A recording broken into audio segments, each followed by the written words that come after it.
Hey y'all, Brian Saxon with Natural Self Yoga again.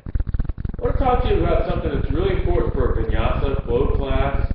It's the wrists. The wrists are really the Achilles heel in a vinyasa flow class.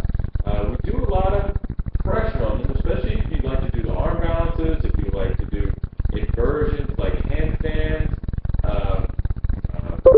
row, and all these things. It's very important to protect your wrists. There are some styles that you can do when your wrists are sore or injured. A Bikram style class at 105 degrees, the 26 poses. They don't really put a lot of pressure on your wrist, but if you're going to do a lot of downward facing dogs, you're going to do a lot of inversions like handstands, you're going to do a lot of arm bounces, you really need to focus on protecting your wrist until you get them strong enough to where you don't have to necessarily worry about that anymore.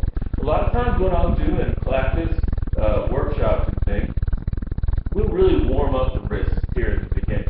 So what we'll do, we'll bring most of the weight onto the knee, bring the backs of the hands to the mat, and just not much weight into the hands, just gently pulling them back, going side to side. Again, not much weight into the wrists at all. Most of the weight is in my knees. We're just opening up those wrists.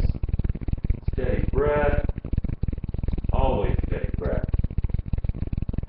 Doing that for a little bit, and then releasing.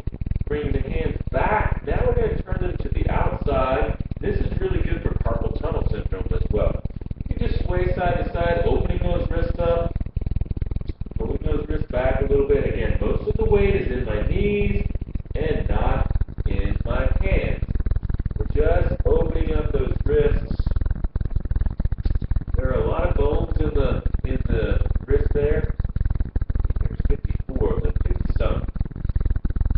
Probably check that out before I turn on the camera, shouldn't I? But any one of them gets off or a little bit out of alignment, you're going to have a lot of problems. You're not going to be able to hold your weight up. So just warming up is a very key thing until you can build strength. And then another thing we can do is called gorilla pose. When you're standing up, when you're in forward fold, just taking some deep breaths. Rather than just hanging there with your hands, you can bring the backs of your hands onto the mat and then walk your toes up into the wrist creases. And then rock your feet side to side, back and forth, side to side. And this is really going to help to stretch those wrists out so that when you're ready, you can release your hands. I'm going to cheat to use the wall here, even though I probably don't need it. It's up this way. Lifting up into my hands. There, yes, that's the wall. Now, handstands are fun, but if your wrists are hurting, you're not going to do it. Steady breath. Alright. So, warm up your wrists. You like circles like this. You can bring the back of your hand down, pull them like this, pulling it the other way, pulling it like this, pulling it the other way. I do that in my chair yoga classes as well to get all the circulation going into the wrists.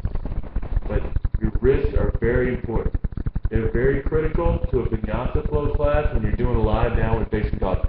So just remember this, take care of your wrists, and you'll have a lot more enjoyable yoga practice. Thanks a lot, and I look forward to seeing you soon.